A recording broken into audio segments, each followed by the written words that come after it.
big game, the Heineken Cup, Northampton away. Looking forward to it? Yeah, it's going to be a massive challenge for us. You know, as a squad of a lot of experience, but there's also a lot of young, very exciting talent. Everyone wants to play in big games, and this is, in terms of a club game, in a one-off sort of game, this is as big as it'll get. You know, going to Franklin's Gardens in a pool game, that is a very tight pool at the minute. You know, there's a bit of pressure on us to try and keep our run of results going, but you know, we take a lot of confidence from the quality we have, as well as the way the results we've been putting out this season. How do you react from Sunday's game, your first scrummaging for a while? Yeah, actually it wasn't too bad now on yesterday morning. It seems like such a long time ago. It was only 2 days ago, but yeah, no, everything went through well. I was probably more nervous for that game than I've been maybe in 5 or 6 years for an Ulster game. It was just, you just never know, you know. Everything felt good and all the test results were good, but until you actually smack into something, you're just not 100% sure. But you've come through that well. It was nice to get sort of 20-30 minutes under the belt, and you know, hopefully now going into this Northampton game, which is going to be, from a forwards point of view, a massive challenge, and you know, it's going to be about being physical with them and nullifying their scrum and maul.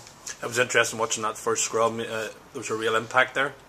Yep, no, it was, you know, coming on with Tom and sort of coming into a front row with John Afoa, you know, it was nice to be back together. You know, we hadn't played together since the Dragons game, and it was just nice to get, I suppose, on a bit of fresh legs, and you're propping down with two international, or you're scrumming down with two international props. You know, you can't really ask for a whole lot more as a hooker, and you know, it was nice to get a couple of penalties in the first couple of scrums. Like the last time when Northampton, Ulster faced Northampton in the quarter-final, the front row battle proved to be a very decisive area. It'll be no different.